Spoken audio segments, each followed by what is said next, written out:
The hour the world stilled it began with no warning, no breaking news alert, no strange weather pattern, no virus, no war, no great cosmic event, just silence.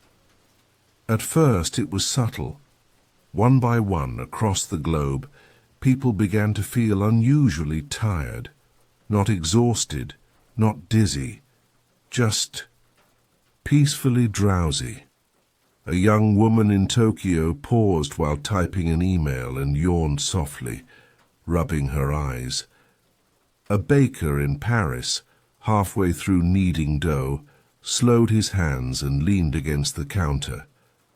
In Lagos, a schoolteacher sat down between lessons, letting her eyes flutter shut for just a second longer than usual. In Chicago, a bus driver missed his stop, not from distraction, but because a quiet sleepiness had begun to weigh on him like a warm blanket. There was no panic, no resistance, only a gentle pull like a lullaby humming through the air. Within 20 minutes it became clear something bigger was happening. Sleep was no longer a choice. It was becoming universal. Phones slipped from hands. Conversations trailed off mid-sentence. Zoom calls went eerily still as entire panels of people nodded off on screen. Planes, trains, meetings, lectures, broadcasts all began to fade into an enveloping calm. By the 30-minute mark, news anchors had stopped, reading from their teleprompters. Security guards slumped in chairs. Chefs stopped mid-stir.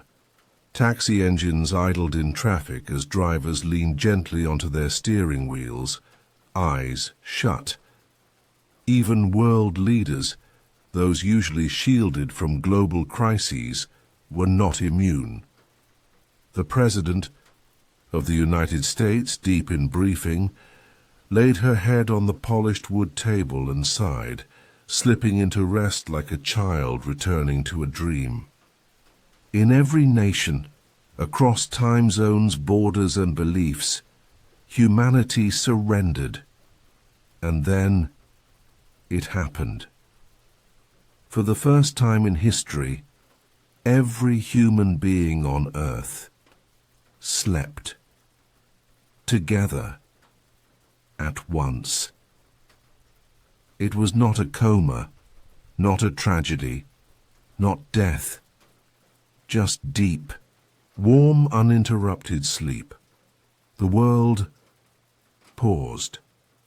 The oceans kept moving. The wind still blew. Lights flickered in empty rooms.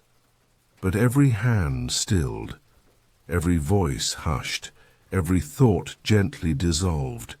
Even animals felt it. Dogs curled up next to their humans and sighed in tandem. Cats purred more softly, tucking into warm blankets.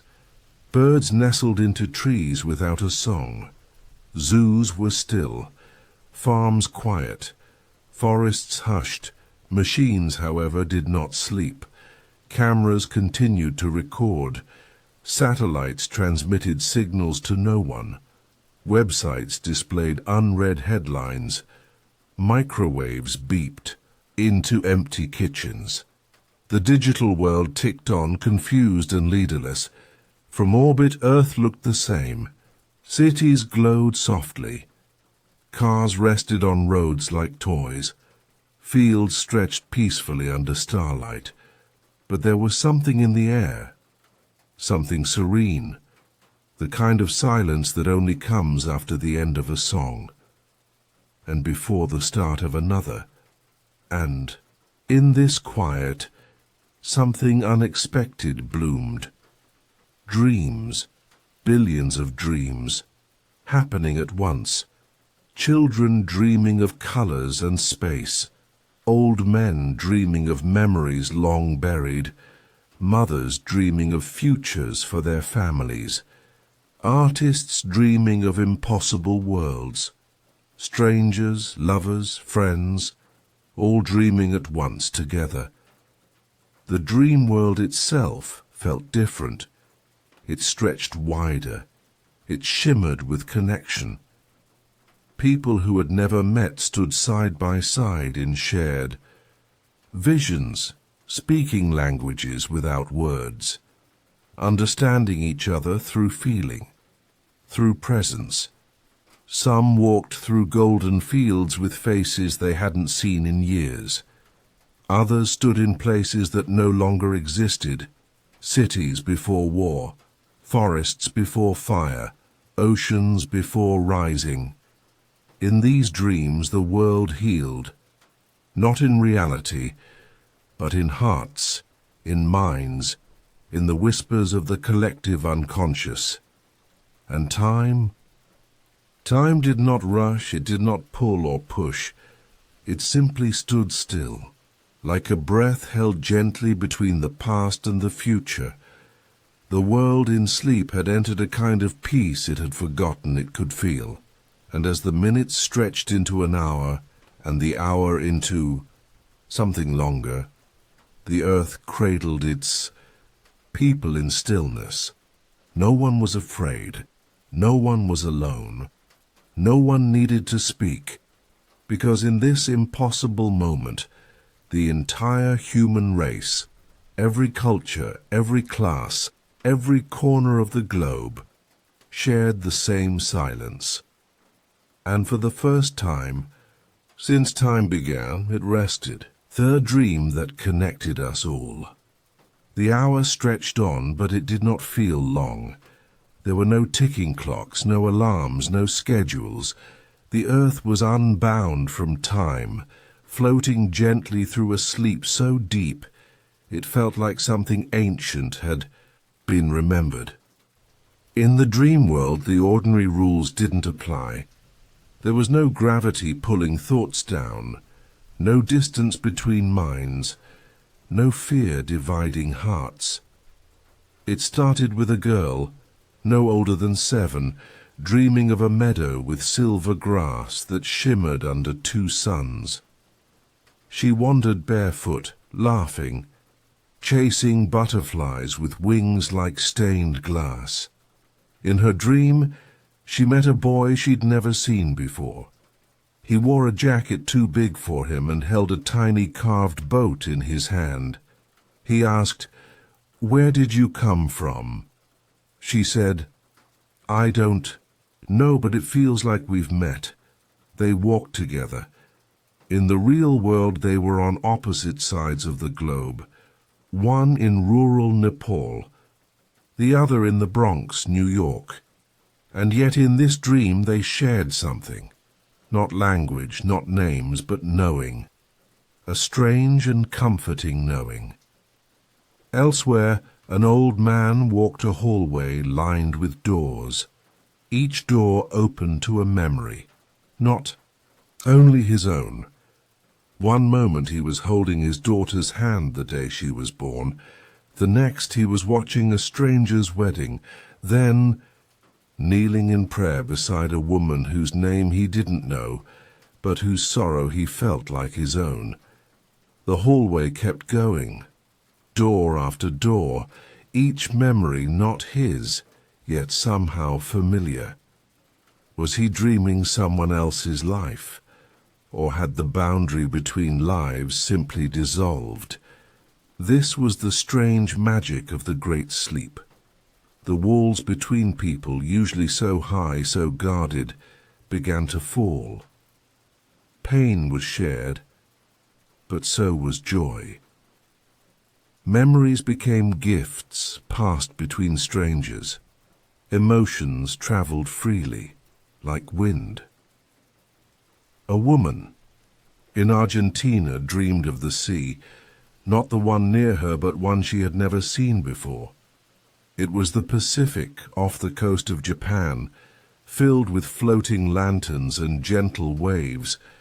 She saw a fisherman waiting patiently for the tide to return. She had never known this place in her waking life, but in the dream she wept. it felt like home.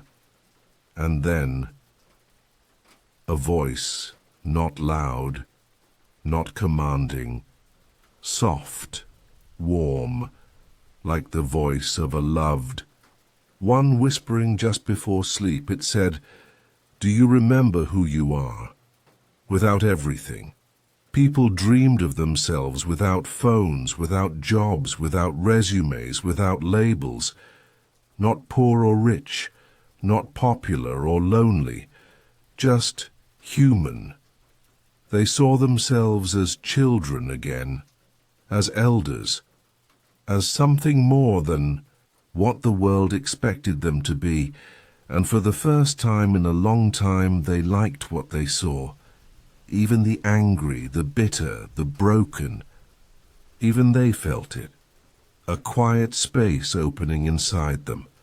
Not judgment, not punishment, just rest. In this global sleep, the mind was no longer racing, the body no longer tensed, the heart no longer guarded. Some called it a miracle. Some would later wonder if it was a glitch in the universe. But in that moment it didn't matter. What mattered was this. A construction worker in Cairo dreamed beside a violinist in Vienna.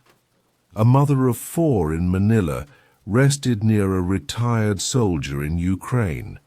A prisoner dreamed beside a politician. A scientist beside a farmer. All dreaming together, as if the world had finally realized it didn't need to fight to survive. And yet, above all these dreams, something even bigger was happening. The earth itself seemed to sigh. Not loudly, not dramatically, but like a tired parent, relieved that its children had finally gone to bed. Forests stood taller, skies cleared. Even the oceans, usually roaring, felt still, as if the planet too had been waiting for this silence. And in that silence, something beautiful whispered through the air. Not words, not music, but peace. Pure, undiluted peace. The kind that doesn't ask for anything in return. The kind you don't realize you've been craving until you finally feel it. Back in the dream, the girl and the boy had built a house out of leaves and light. They didn't know how they got there. They didn't ask questions. They just stayed together, without fear. The old man with the hallway of memories had stopped opening doors. He now sat cross-legged on the floor, eyes closed, smiling. He whispered, "Thank you, no one wanted to wake, not yet. Not while the world felt whole. But time, as always, had other plans. And in the distance, just at the edges of this grand, shared dream, a faint sound began to stir, a clock ticking. Somewhere, not loud, but steady, and with it, the beginning of something new. When the first eyes opened, the ticking was quiet at first, like a gentle reminder, not an alarm, but it echoed across the fabric of the dream world, rippling through skies made of memory and light. The girl in the meadow paused. The butterflies vanished. The 2 suns dimmed slightly. She looked at the boy. "Do you hear that?"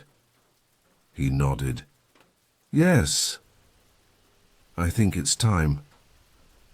They held hands, just for a moment longer. Neither wanted to let go. Far away, the old man in the hallway stood, up. The doors behind him began to close, one by one. He looked back at them, grateful, then turned toward the ticking sound, smiling like someone who had finally forgiven the past. Around the world, dreams began to slow, not disappear, but settle, like a lake becoming still after a long rain, and somewhere, no one would ever know exactly where, it happened. The first person stirred. Her name was Amira. She was a nurse. She had fallen asleep in a break room somewhere in a city that never really rested. Her head had leaned against a pile of patient charts. When her eyes opened, the world felt different. She didn't panic. She didn't speak. She just listened.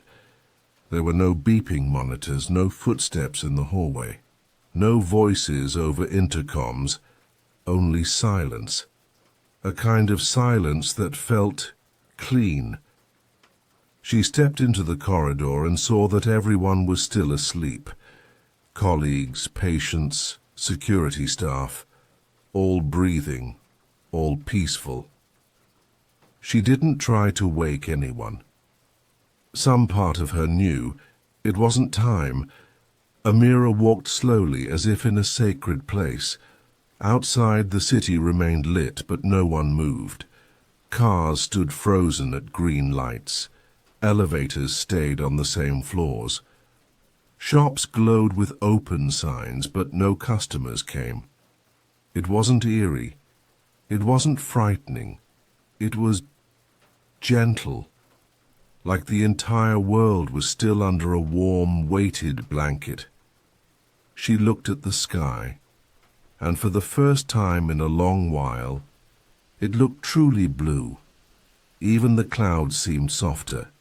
And then in a quiet neighborhood in Brazil, another eye opened. Then a teacher in Bangladesh, a carpenter in Sweden, a street artist in Morocco. Slowly, randomly, quietly, not all at once. But like stars coming out at dusk, one then another, those who woke did not feel tired. They felt full, not in body, but in spirit, as if a long-lost part of them had returned. They didn't rush to check their phones. They didn't scream or shout or run. Most just sat there, breathing, looking at the world that somehow felt new, and they noticed something. Everything looked the same, but felt profoundly different. Colors seemed warmer. Sounds were fewer but richer. Even the air smelled kinder. For the first time in years, there was no noise in their minds, no pressure, no pretending, no scrolling, just presence. And slowly, the world began to breathe again. A man in New Zealand stepped outside and saw a neighbor sitting on her steps. He nodded. She smiled. They had never spoken before, but now words felt unnecessary.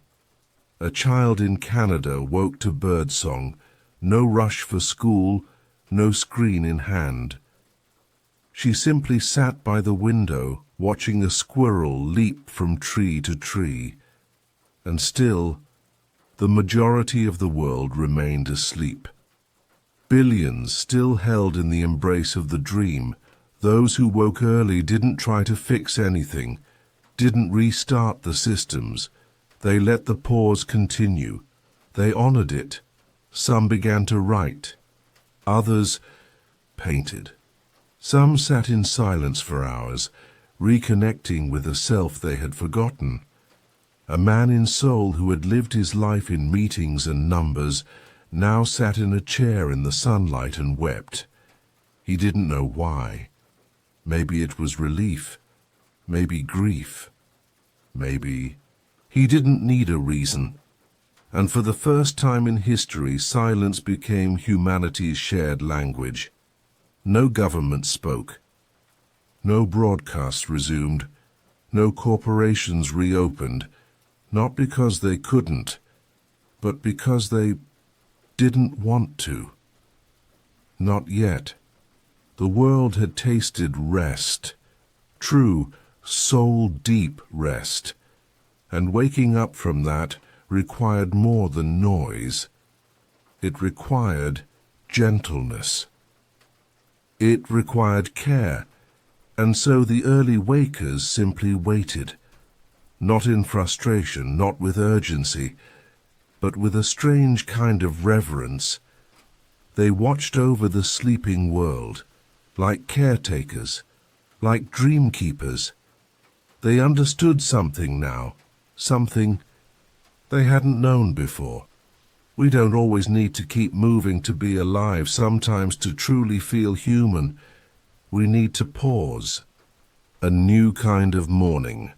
As more began to stir from the long sleep, the world didn't awaken like it used to. There were no rush-hour horns, no boots hitting pavement, no panicked glances at clocks or missed alarms. People opened their eyes and stayed still, not out of fear, but because whatever they had just experienced, whatever that shared dream had been, still lingered. It wasn't slipping away like most dreams do. It clung softly to their skin, like the scent of rain after a storm. It lived in the air, it pulsed in the quiet, it hummed in the space between people. In a small village in Turkey, an elderly couple sat side by side on their porch. They had both woken minutes apart. No words were exchanged. They simply held hands and watched the light change on the hills, neither needing to speak.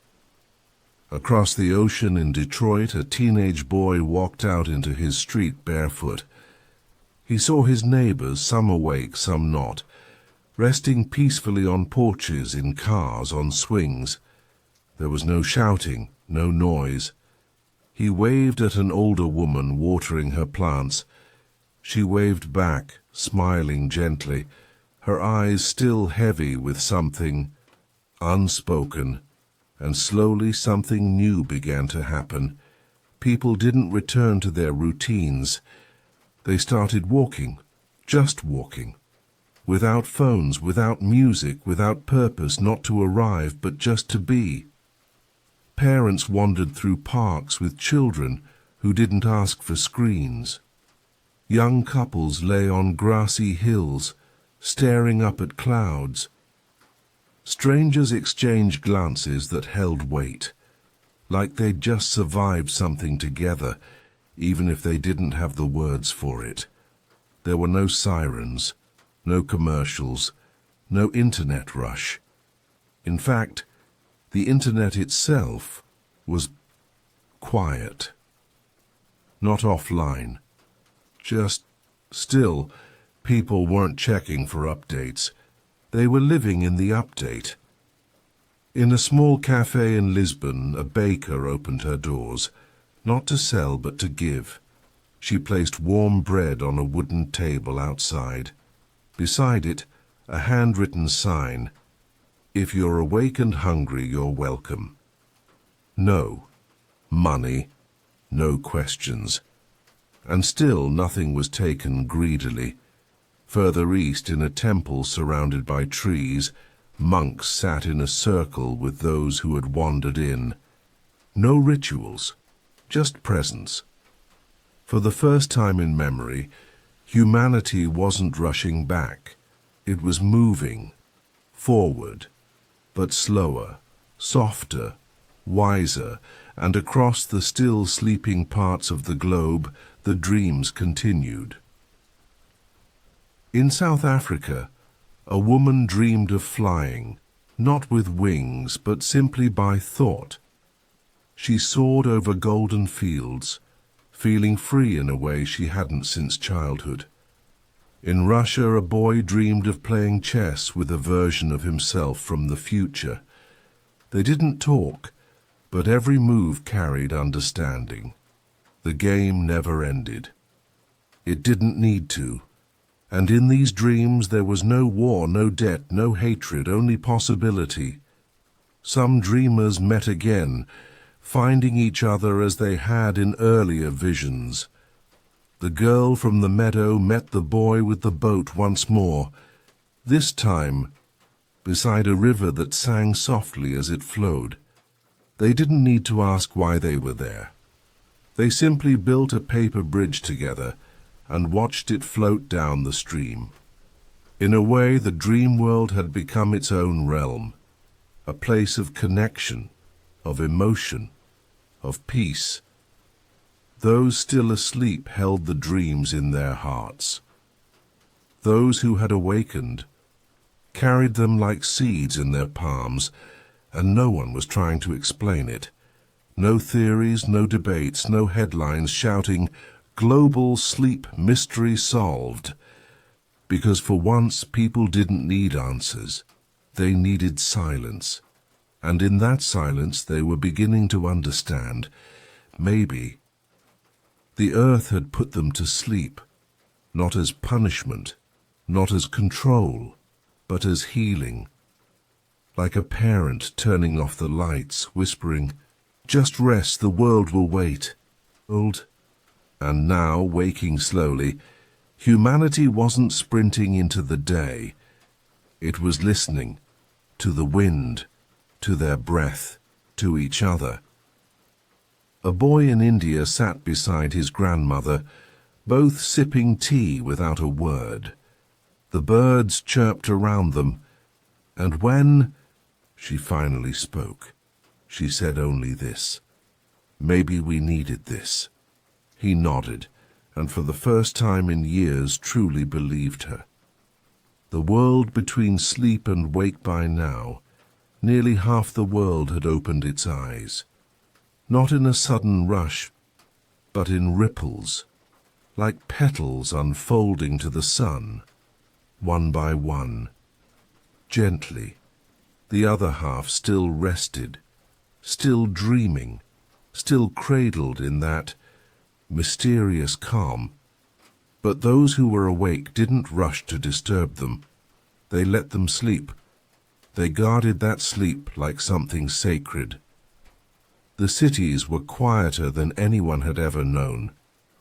Even with some movement, there was no traffic, no shouting, no blaring music, no deadlines, and perhaps strangest of all, no one seemed in a hurry to return to normal, because now normal seemed strange, loud, heavy, unkind. In Berlin, a man who had once spent his life in spreadsheets now stood by a canal, watching ducks. He had no idea how long he'd been there. Time didn't seem to matter anymore. In Kenya, a group of teenagers painted a mural on the wall of a market. Bright colors, faces, symbols of dreams they had shared. No one told them to stop. Passers-by watched, nodded, and sometimes added a brushstroke of their own. Across continents, kindness had taken the place of productivity. People offered food without price, help without hesitation, presence without performance, and those who had always been too busy were finally just being. A programmer in Tokyo left his apartment for the first time in weeks. He didn't know where to go. He just walked until he reached a small playground, and there he sat on a swing, not to think, not to code, but just to feel the breeze against his face. His phone buzzed in his pocket. He didn't check it, not because he didn't care, but because he finally understood. It could wait. All things could wait now. And still, the dreams continued for those not yet awake. In Ethiopia, a mother dreamed of dancing with her daughter in a wide field of glowing lilies. Neither of them had danced in years, not since the daughter passed away. But in this dream they spun and spun, weightless and smiling. In Italy, An old painter dreamed of standing before a blank canvas that filled the entire sky. He lifted a brush, dipped it into a pool of golden memory, and began to paint the laughter of every person he'd ever loved. In their sleep, people were remembering who they used to be, who they still could be, and the dream world it was growing. It was no longer just scattered stories. It was becoming a place, a real place, stitched together by feeling, a shared memory and progress. Some began to refer to it silently as the in-between, not life, not death, not heaven or earth, but a soft space where truth didn't need to be spoken to be understood, where people could rest without earning it, where no one was broken, only becoming. And those who woke, they carried pieces of that world with them, in Phi. Little ways you could see it. A woman in Mexico City walked through her neighborhood placing small notes indoors. You are not alone. You matter. Your heart is still beautiful. She never signed them, and she didn't need to. In Montreal, a cafe left books and cups of tea outside on benches. People took them, sipped quietly, and left behind flowers in return, and, while no one knew how or why this had happened, this worldwide sleep, no one seemed to demand answers. The questions that had once felt so urgent, why now? Who caused this? When will it end? Had faded. People weren't looking for someone to blame. They were learning to be grateful for the gift they didn't ask for. In classrooms, teachers who had just woken didn't go back to lecturing. They sat in circles with students sharing dreams. Some laughed, some cried, but mostly they listened. The kind of listening that heals things you didn't know were broken. In hospitals, doctors walked slower. They held hands longer. They didn't see just patients. They saw people, dreamers, carriers of something sacred. And in the skies, for the first time in ages, birds flew undisturbed. Planes were grounded. Clouds rolled freely. Even the sun seemed to rise a little more gently, casting gold on rooftops where people sat, simply being. And underneath it all, a quiet understanding grew. Maybe the world hadn't fallen asleep. Maybe it had been invited to remember, invited to soften, invited to return to itself. And though no one could say it out loud, many were beginning to wonder what happens when the last person wakes. Would the dream end? Would the world return to what it was, or had it already changed forever? The last one still dreaming across the planet, the sun had risen and set again, and still nearly a third of the world remained asleep, their breathing steady, their faces soft, their bodies at ease, wrapped in a stillness that felt older than time. No one tried to wake them. The awake had learned this was not a slumber to be shaken. It was not a malfunction. It was not something to fix. It was sacred. And slowly a quiet agreement passed between people. No announcements, no laws, no debates. Just a shared truth. Let them dream. Let them finish. Because whatever they were seeing, whatever they were feeling, it was important. Not just for them, but for all of us. In India, a man sat beside his wife's bed. She hadn't moved in over 48 hours, but her lips were curved slightly, a faint smile, as if she were watching something beautiful just behind her closed eyes. He didn't speak to her. He simply brushed her hair gently back and whispered, "Take your time." In New York, parks had become places of rest. Benches, lawns, even fountains filled with sleepers. And yet there was no chaos, no one looted, no one disturbed them. People stood guard like silent watchmen, respecting the peace like it was a cathedral.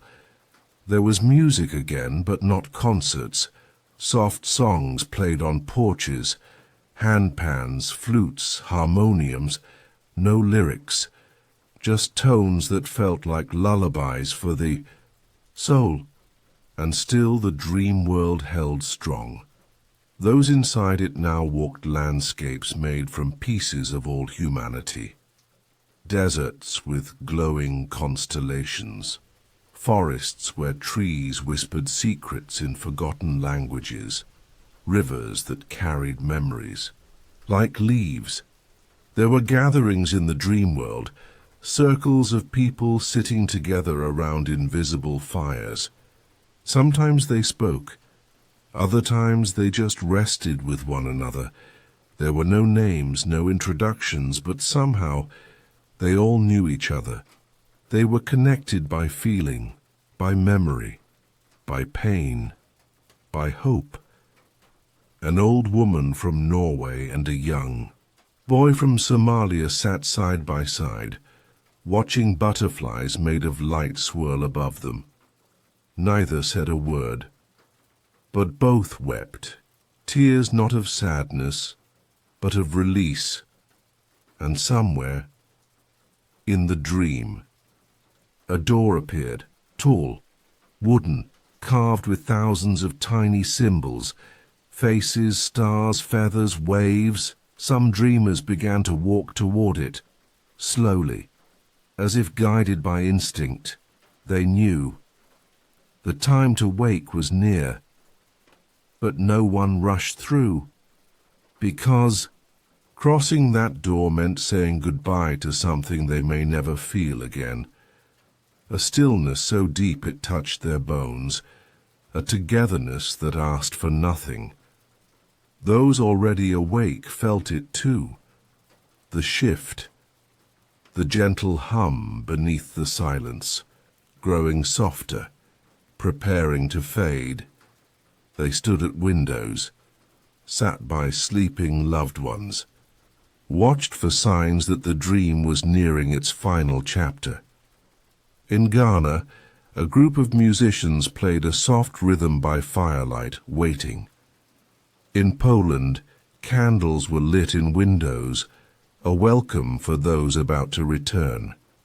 In remote villages and dense cities alike, the world was holding its breath, and then one more person woke, a girl no older than 10. She sat up in a school gym where cots had been arranged for sleepers. Her eyes opened wide, not confused, not frightened, just calm. She looked around at the dozens still resting, then up at the ceiling. Then she smiled. In her hand, clutched tightly, was a piece of paper, a drawing done with colors no one had given her, a house on a hill, a field full of stars, people holding hands. She didn't explain. She didn't need to. She simply walked to the nearest adult, held up the picture, and said, "I want to build this one day," and somehow that was enough. That single moment, a child carrying a dream into the waking world, was the signal people didn't know they were waiting for. It meant something was coming to a close, and something else might be beginning.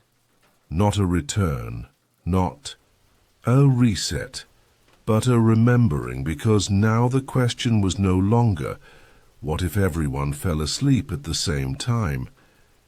It had become, what do we do now that we're awake?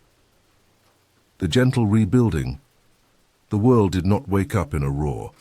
There were no flashing headlines, no bold statements, no political speeches, just a child's drawing, a hill, a sky full of stars, people holding hands, and the soft footsteps of humanity, returning, not to what was, but to what could be.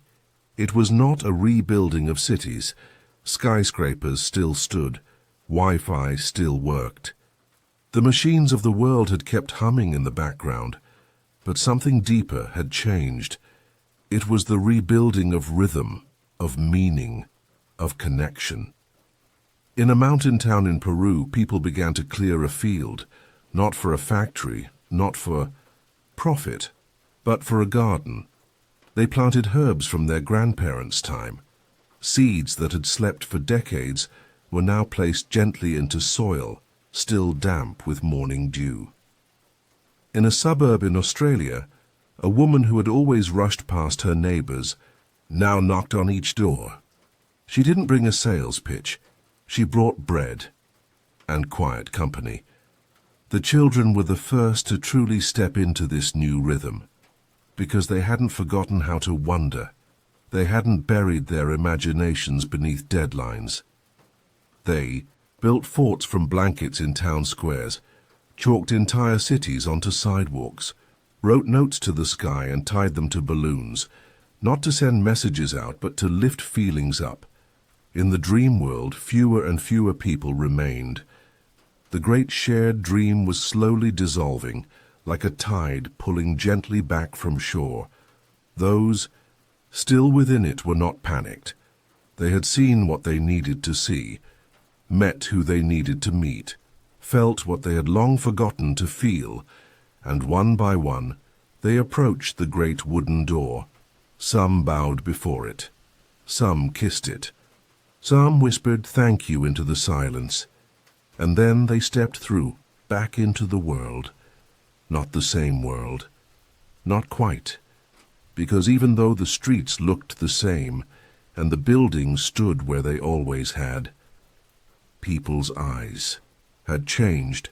They looked longer, they listened slower, they hugged tighter. The rush that had once driven the world forward like a stampede was now missing, and in its place was space. Space to breathe, to feel, to forgive, to begin again. Governments, too, had changed, if only because their people had. The noise they once relied on no longer worked. Empty words echoed louder now, and so many chose silence or truth. In some places, leaders stepped down. In others, communities simply stopped waiting to be led and started leading themselves. Not with force, but with care. In France, a group of farmers and architects met to discuss how to make food and shelter not just available, but beautiful. In Indonesia, fishermen shared the ocean, no longer racing to outcatch each other. The concept of enough had finally found its way into conversation, and still there were no parades, no global announcements. No one claimed victory, because no one had won. Instead, they had remembered what rest feels like, what dreaming feels like, what connection without transaction feels like, and that memory was guiding them now. In Tokyo, a man who had built his career designing apps deleted every one of them. He started over. This time he asked only one question: does it make people feel more human? In Nigeria, a woman began teaching people how to listen, not to answer but to hear. Her school didn't have tests. It had gardens and story circles. Children flourished. The news was no longer about scandals and storms. People began to share dreams they'd had during the sleep. And in doing so, they began to see overlaps. I saw that meadow too. I met someone like her. I remember that river. It was as if the dream had stitched itself into all of them, in small, invisible threads. And now, those threads were gently pulling people toward each other again, not through algorithms, but through something older, something true. A grandmother in Lebanon sat with her granddaughter, sketching her dreams with charcoal on old pages. They didn't match perfectly, but something in the shape of the sky, something in the way the trees leaned, made them look at each other and smile, because they knew they had both been there, somewhere, together. And in a quiet room, somewhere far from all this, a clock ticked once more. Not as a reminder to hurry, but as a heartbeat. The world had not ended. It had not broken. It had paused. And in that pause, it had remembered its own softness. Now, with that softness held carefully in its hands, it was walking forward, not faster, not louder, but wiser. Echoes of the dream weeks had passed since the first eyes opened. The world had not gone back, not completely, because when a soul sees something true, it cannot unsee it. And the dream had shown the world something very, very true. It hadn't told anyone what to do. It hadn't given a plan or a map. But it had held a mirror, and in that mirror humanity saw itself, not in power, not in profit, not in noise, but in stillness, in care, in connection, and those images stayed. People began to dream again, this time while awake, but not of status or speed. They dreamed of villages where no one went hungry, of cities where buildings sang with green, of days that began not with alarm clocks, but with light. And everywhere you looked, there were echoes of the dream. In Brazil, a young boy set up a chair in the middle of the street with a cardboard sign that said, "If you're sad, you can sit here." And people did. Old women, teenagers, fathers holding tears. He didn't offer advice. He just sat beside them. And somehow that was enough. In South Korea, a man who had once led marketing campaigns now designed community gardens. He said, "I want people to touch the earth again, that's all." In a church in Spain, the bells were no longer used to call people in. They were rung just once a day, to remind the city to breathe. And yet, not everything was simple. Not everyone agreed. There were those who feared what the world was becoming, too quiet, too soft. They missed the urgency, the structure, the ambition. They tried to rebuild the old world, reopen boardrooms, restart the rat race. But they found fewer people showing up, not in rebellion, just in quiet refusal. Because something deeper had shifted. People had learned to live without constant control, and they had remembered. They were allowed to rest. They were allowed to feel. They were allowed to wonder why things had ever been so hard, and those questions, Guy, were powerful. In Uganda, students redesigned their school. No more desks in straight lines, no more hour-long lectures. They asked for hammocks, for music, for lessons told through stories, and for the first time teachers listened. In Denmark, an architect created a building with no straight edges, only curves. He said, "Because nature has no corners, and maybe we aren't meant to live in boxes either." And people came, not to work, but to sit inside it and feel something different. And still there were dreams. Even now in sleep, people found themselves back in the in-between, not as often, not as long, but just enough to remember. In one dream, people gathered around a tree that glowed from within. They didn't speak. They simply placed their hands on the bark and remembered the things they loved. The tree shimmered brighter with each memory. That image began to appear in the waking world. Children painted it on sidewalks. Elders carved it into benches. It became a symbol of rest, of unity, of something lost and found again. They called it the Tree of Return, A reminder that no matter how far we go, we can always return to softness, to slowness, to each other. And beneath this new rhythm, another truth quietly bloomed. The world hadn't just survived the Great Sleep. It had needed it, the way soil needs winter, the way lungs need an exhale. And though not every country was the same, though some tried harder than others to bring back the noise, something remained unshakable. People had changed. They looked each other in the eyes. They asked deeper questions. They apologized more freely. They didn't interrupt as much. And sometimes they just sat together in silence, because now they knew silence could speak. In Alaska, a man stood by the edge of a frozen lake and whispered, "We were never meant to run forever." The wind carried his words, not loudly but far. The language of stillness. By now people had begun to realize the world had developed a new language, not made of words, not built in textbooks, but shaped from glances, pauses, gentle nods, and long, patient silences. It was the language of stillness. You could hear it in the way someone poured tea without speaking. You could feel it in the way someone rested their hand on a stranger's back without needing to explain. It was the kind of language that children understood without teaching, and the elderly remembered without trying. In Amsterdam, a musician placed a chair in the middle of a quiet square. He played only one note on his cello, over and over, the same soft, humming tone. People gathered. No one clapped. No one recorded. They just listened, not to the note itself, but to the silence between the notes, because now silence wasn't empty. It was full. Elsewhere, in a library in Cairo, people came not just to read, but to breathe.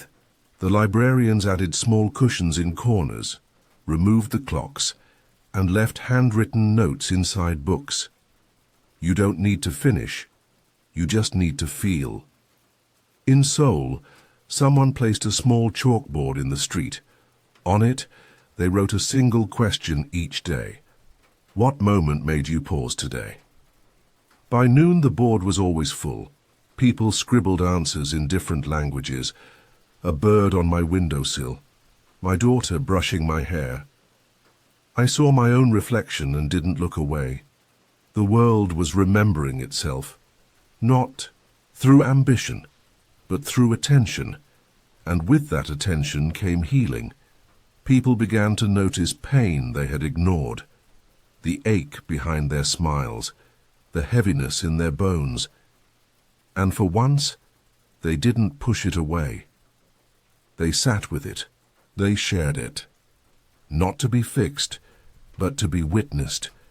Support circles formed in gardens, under trees, by rivers. No labels, no therapists. Just people who had dreamed together, now sitting in the sunlight, saying, "You're allowed to feel that." And through that quiet acknowledgement, hearts began to soften, even in the places where noise returned. Cities with deadlines, towers of glass. There were cracks. Cracks where sunlight slipped through, where a child's laugh echoed too loudly to be ignored, where someone dared to say in the middle of a meeting, "Can we take a moment before we begin?" And people did. The systems didn't collapse overnight, but they began to loosen, a little more human, a little less hurried. A company in Canada replaced performance reviews with gratitude circles. A hospital in Argentina redesigned their waiting rooms to feel like living rooms, with music and plants and soft blankets. In a prison in the US, the guards joined the inmates in shared storytelling sessions. Just voices in a circle, no uniforms, no judgment. And those who had never dreamed during the Great Sleep somehow still remembered it. They would describe feelings they couldn't name, flashes of peace, images of places they'd never been, the scent of a memory that wasn't theirs, because maybe, just maybe, the dream hadn't needed sleep to travel. Maybe it had passed through the air itself, whispered by leaves, carried by the tides, embedded in the hush that fell over the planet, and maybe the earth had spoken too, not in words, but in that same stillness, a reminder, I can hold you. But only if you slow down long enough to be held. In Mongolia, a poet wrote a letter to the wind and buried it in sand. In Tokyo, someone stitched a blanket with threads of every color they'd seen in their dream. In Chile, a mountain village lit lanterns every evening, not to honor the dead, but to thank the night for teaching them how to rest. And still people wondered, was the great sleep a gift? Or a warning? Or both? No one answered, because maybe it didn't matter. What mattered now was how people walked forward. Would they speak loudly again? Would they forget the silence? Would they bury the dream beneath calendars and spreadsheets? Or would they remember the language of stillness, the way a single breath held between two people could say more than 1,000 speeches? The way just being, truly being, beside someone could heal things that no doctor, no law, no system ever could. When the dream became memory, the days had stretched long and golden since the world woke. There were still clocks, still shadows, still endings and beginnings, but something had shifted in the way people moved through them. Time no longer pushed. It invited. People still worked, but without frenzy, still planned, but left room for softness, still spoke, but not to fill space. In many places, Sunday had become still day. No rules, no programs, just a shared understanding. Today we don't strive, we just breathe. Families gathered in open spaces. Neighbors cooked for one another. Old songs were sung. Children listened. The world paused once a week. Not out of fatigue, but out of love for the pause itself. And on these days people told stories, not just of the dream, but of what came after. How they felt when they first woke, the people they saw, the silence they met, the dreams they couldn't explain but never forgot. Everyone had their own version, but the essence was the same. We were still, we were together. We were okay. In Zimbabwe, an elder began collecting dream fragments from anyone who wished to share. He wrote them on cloth, hung them from trees. They fluttered in the wind, words, colors, symbols. He called it the Whisper Forest. In London, an artist created a room where people could walk through projections of dreams, meadows that stretched into the stars, rivers with music instead of water, cities built from laughter and light. No tickets, no price, just come, sit, feel, and the world quietly agreed. This wasn't something to monetize. It was something to remember, because now the dream was becoming memory, and memory becomes story, and story, when shared softly, becomes wisdom. Even the skeptics, those who hadn't felt much or those who didn't dream at all, began to speak differently, not about proof, but about presence. One man said, I didn't dream, I didn't feel anything, but the way my wife looked at me when she woke up, that changed me. Another said, I stayed awake the whole time, I thought I was broken, but in that silence I found myself. It didn't matter how one experienced the great sleep. What mattered was how it lived on, and it did live on, in the small rituals, in the longer embraces, in the way people apologized faster and forgave slower. It lived on in schools that let children nap after lunch, not because they were tired, but because they deserved rest. It lived on in meetings that began with a moment of breath instead of a bullet point. In friendships where people stopped saying we should catch up and just showed up, and in quiet corners of the world there were still those who dreamed. Even without the sleep, they carried the dream in their steps. They hummed it into their tea. They folded it into letters, into meals, into lullabies, because they knew. The dream had never left. It had simply found a new home. Not in night, but in us. And someday, maybe not soon, maybe not in this lifetime, the earth might pause again, might hush us with its breath, might cradle us once more in silence. But until then, we remember, in every quiet morning, in every hand held without words, in every time we choose presence over pressure, we remember that once, just once, the whole world slept together, and when it woke, it began again. Softer, wiser, more human. The quiet rebirth, the dream had ended. But it had not vanished. It had soaked into the soil, into the walls of homes, into the way light fell across tables in the morning, and so began a time no one had named yet. A time not defined by technology, or age or revolution, but by tone, by feeling, by how it felt to live inside your own breath.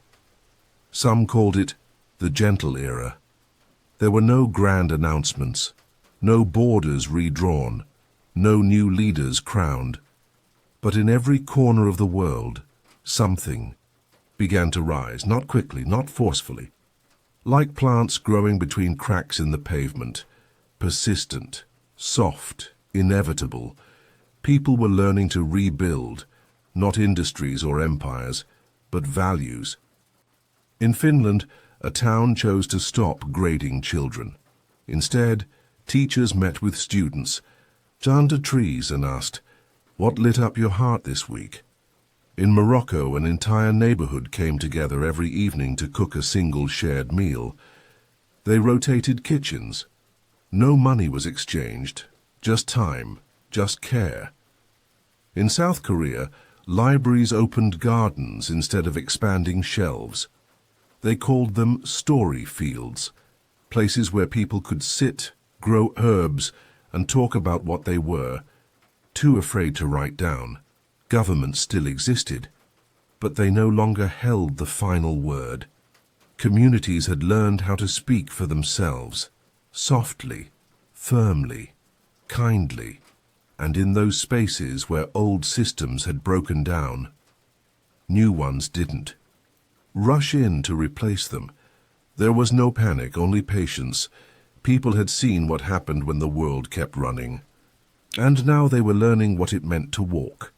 Slow markets appeared, places where no one rushed, where goods were swapped with smiles and vegetables came with poems tied to their stems.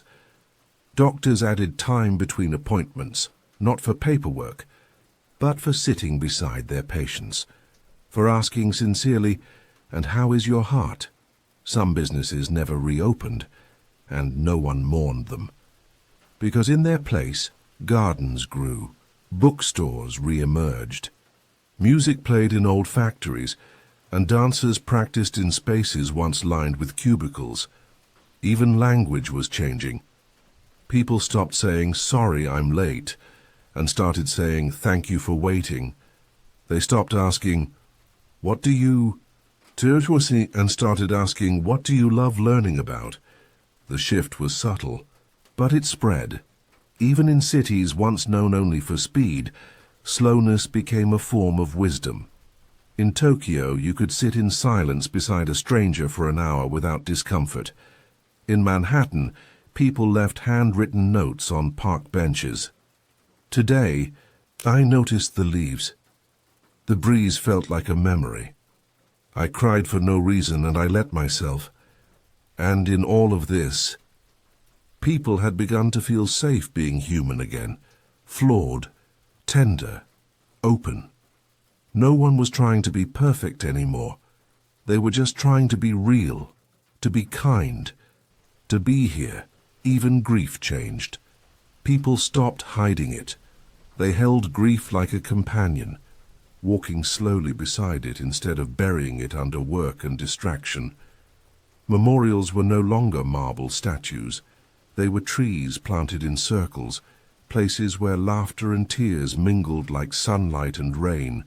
And still, across the world, there were quiet nights when people dreamed again, not together, not all at once, but in small scattered waves, and in those dreams the meadow returned, the river with music, the tree that glowed, the in-between had not left. It had become a part of the waking world, not through mystery, but through memory. And perhaps that was the greatest gift of the great sleep, not the silence, not the slowness, but the memory of what it means to be awake, with your whole soul. A world with room to feel. The air felt different now, not cleaner, not lighter, but quieter on the inside. The world had not erased its struggles. People still got sad, still lost things, still faced hard mornings, but now those feelings had room. They weren't squeezed between deadlines or swallowed behind small talk. There was space for sorrow. And that changed everything. In a town in Portugal, a man opened a cafe that didn't sell anything. It was just a space. Wooden tables, tea kettles, soft chairs. A sign at the door read, "Come as you are, stay as long as you need." People came. Some stayed an hour, some stayed all day. They read, they rested, they cried quietly beside strangers. No one hurried them out. No one asked them to explain. And somehow that freedom made people gentler, both with others and themselves. In places once shaped by pace, tech hubs, stock, exchanges, political centers, there were now corners of stillness. Even inside the tallest towers, people began setting aside 10 minutes a day to do nothing. They called it the pause. It wasn't meditation. It wasn't strategy. It wasn't productive. It was sacred. People simply closed their laptops, placed their hands on their laps, and sat. No goal. Just being, and slowly, without planning. People began to touch the earth more often. Shoes came off, fingers touched tree bark, hands pressed into soil. Gardening became less about food, more about feeling, more about listening to things that grow slowly, without applause. In cities, rooftops became sanctuaries, not for status, but for quiet. People gathered there in the early evening to watch nothing in particular, just clouds moving, birds passing, the day shifting colors. They didn't speak much. And they didn't have to, because there's a kind of friendship that doesn't need words, born in shared silence. Children began to draw differently too. Not just superheroes or castles or dragons, but people holding hands, people sleeping under stars. People with open hearts and eyes full of light. One little girl, when asked what she wanted to be when she grew up, answered, "Someone who reminds people to breathe." And in that answer lived the entire wisdom of the world, because breathing, truly breathing, had returned as an act of resistance, of healing, of presence. There were new careers now. Listeners, people trained to sit with others in stillness, without judgment, helping them find what hurt and hold it gently. Dreamwalkers, those who collected people's dream memories, weaving them into shared tapestries, preserving what the great sleep had shown. Silence makers, designers who helped create spaces where people could think more slowly, speak more carefully, live more kindly. Not every place embraced the new ways. Some tried to rebuild the noise, but those places began to feel emptier, not in population but in meaning, because now people could feel the difference. They knew what a world with room to feel was like, and they gravitated toward it like plants reaching for sunlight. In the Andes, a grandmother gathered children to teach them not just lullabies, but how to listen to the pauses between notes. She said, "The music lives in the quiet places too." And the children believed her, because they had felt it too.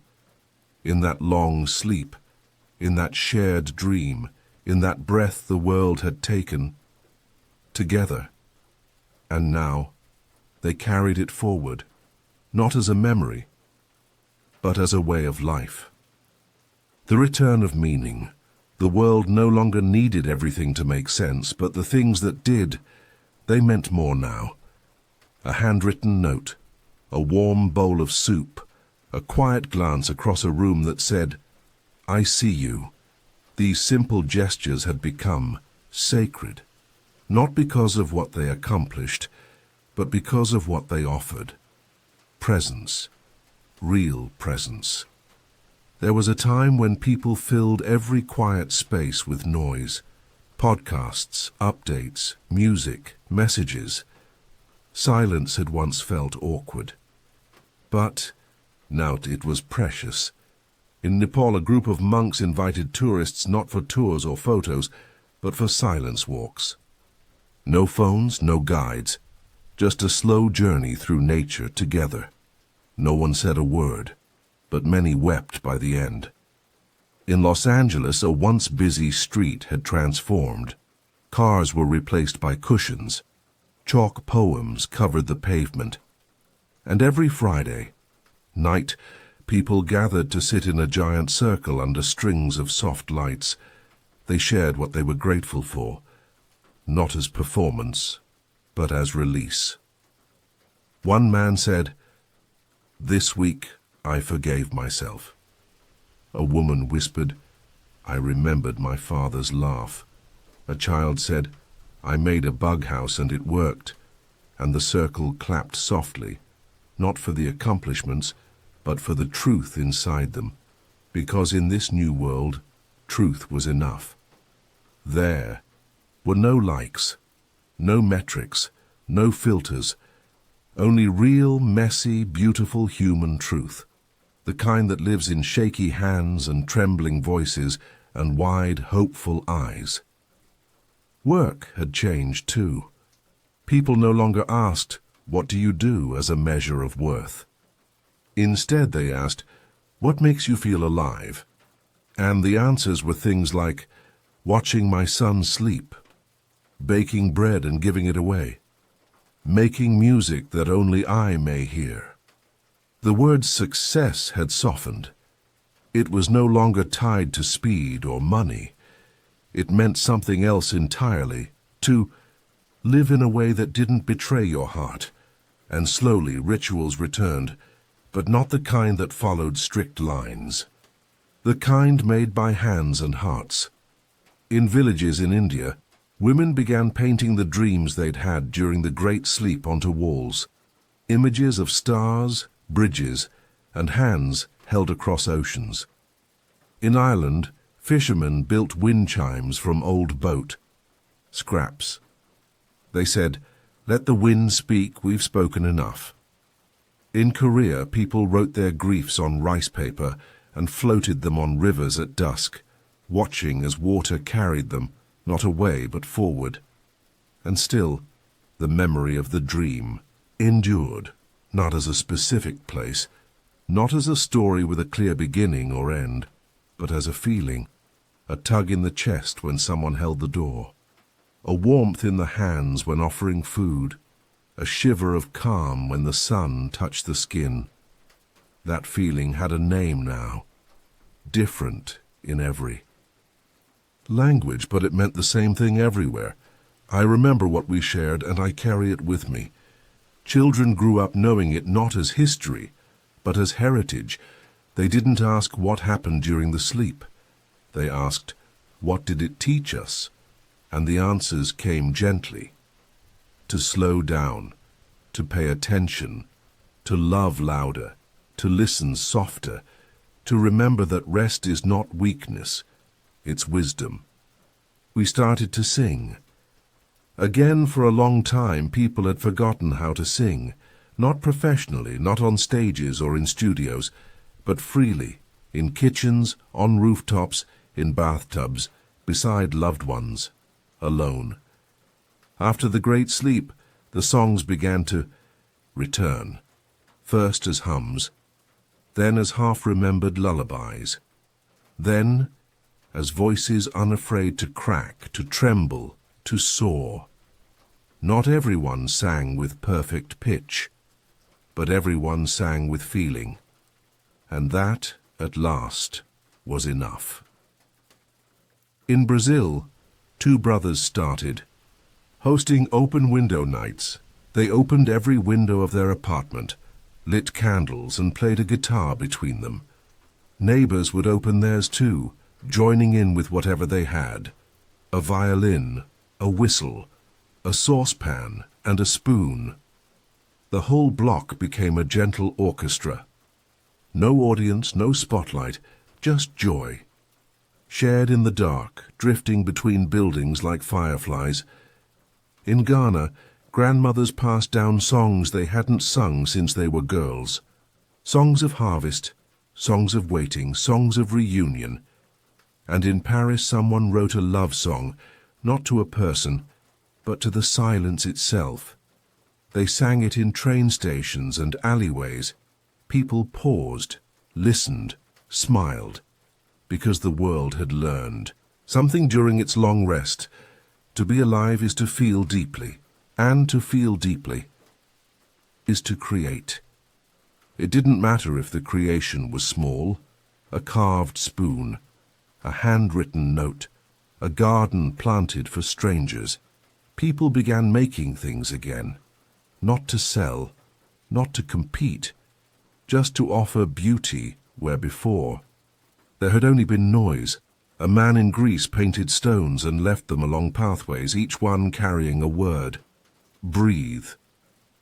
You're okay. You are loved. Children found them, kept them in pockets, whispered the words to themselves. When the days felt heavy, in cities where life had once been measured in hustle, the rhythm shifted. You could walk through a plaza in Milan and hear someone reading poetry aloud to pigeons. You could sit in a laundromat in San Francisco and hear two strangers harmonizing over the hum of the machines. No one was too busy to smile anymore. No, one was too hardened to hum. Even grief had found a melody. In a coastal town in Japan, families gathered every full moon to sing to those they'd lost. They didn't wear black, they wore color, and sang not to say goodbye, but to say, "You're still with us, in the air, in the rhythm, in the rest." And through it all, the earth listened. The ocean seemed calmer. The birds flew lower, closer. The trees felt less like scenery and more like company, because the humans had changed, and nature knew. They weren't rushing anymore. They were tuning themselves to something older, something truer. One afternoon, a woman in Morocco wrote on a chalkboard outside her shop, "My goal is no longer to be successful. My goal is to be whole, and to sing even when no one is listening." Someone took a photo of the board. It traveled across the world, not as a viral sensation, but as a gentle reminder that the world we dreamed of was not perfect. It was simply more human, and in that humanity there was music again. Where the maps ended, the world had maps for everything: borders, highways, shipping lanes, migration paths. But after the great sleep, some places couldn't be charted, not because they were lost, but because they were new. Not new in geography, but in spirit. You'd walk into a town that looked the same on the outside, same buildings, same street names, same signs, but something would feel different in the air, more open, more kind. People greeted each other like they'd known one another in a dream. Even when they hadn't met, they'd say things like, "Good morning, I'm glad you're here." Take your time. I'll walk with you. And that was when people started saying, this place isn't on the map anymore. Not because it had vanished, but because it had evolved. It had become something you couldn't describe with just a dot and a name. These places were called many. Things, the listening cities, the slow corners, the unmapped hearts. They weren't marked by roads, but by feelings. You knew you were in one the moment you felt your shoulders drop, your breath slow, your thoughts soften. You knew because strangers looked at you like you mattered. Not for what you owned, not for what you produced, but because you were alive, and that was enough. In Chile, one such place formed around an old bus stop. The bus hadn't run in years, but someone had painted it blue, added cushions, planted flowers around it. Soon, people came there just to sit, talk, cry, nap, share stories without needing to be understood. They named it the stop that never leaves, because people always returned. In northern Canada, a fishing village turned their broken docks into a floating music garden. Musicians drifted slowly on wooden platforms, playing quietly to the sea. Visitors sat in boats nearby, wrapped in blankets, listening to the sound of strings, waves, and wind. No schedule, no program, just presence. And in Rwanda, someone placed a small plaque at the edge of a dirt path between two fields. It read, "This is where I finally forgave myself." People began to walk that path barefoot, in silence. Some cried. Some left notes under stones. Some just stood still with their eyes closed, breathing for the first time in what felt like years. These unmapped places couldn't be owned. They couldn't be franchised. They didn't try to grow. They just were. And because they were, they began to change people. Visitors returned to their cities carrying pieces of the unmarked with them. They brought back new rituals, slowness, kindness, permission to feel. Some even created their own off-map spaces. A bench in a crowded mall, reserved for quiet thought. A patch of roof turned into a herb garden open to anyone. A closet in Nafo. An office stocked with soft pillows labeled, "If today feels heavy, rest here." These were not grand gestures. They were whispers, but the world had learned to hear whispers now, because once you've seen what happens when everything stops, when the entire earth chooses rest, you realize most of what we rush toward isn't worth the rush. And that's when the real maps began to fade. Not because we didn't need directions, but because we had remembered how to follow something else. Our breath, our longing, each other. And maybe that was the point of the dream all along. Not to escape the world, but to remake it one uncharted heart at a time. The day nobody spoke, it started with no announcement, no campaign, no challenge or trend. Just one person, in a quiet village near the sea, who chose to spend an entire day in silence. Not because they were angry, not because they were grieving, but because they wanted to listen to everything. The wind in the trees, the sound of water filling a kettle, the rhythm of footsteps on stone, their own breath, steady and slow.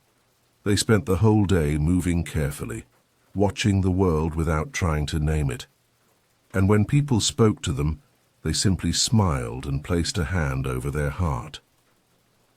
By the end of the day, something inside them felt rested. Like a part of the soul that had been shouting for years had finally been heard without speaking. The next day, 3 people in that same village decided to try it too. Then 10, then the baker, then the teacher, then a child who had never stopped talking before. By the end of the week, the whole village had taken part in what they now called the gentle quiet. And somehow the idea began to spread. Without marketing, without media, like seeds in the wind. In a mountain town in Italy, an entire market operated for one full day without a single word. Sellers smiled, buyers nodded, and everyone moved slowly. They called it the Day of Listening. In Istanbul, a park displayed a sign that read, "Today we honor the silence inside each of us.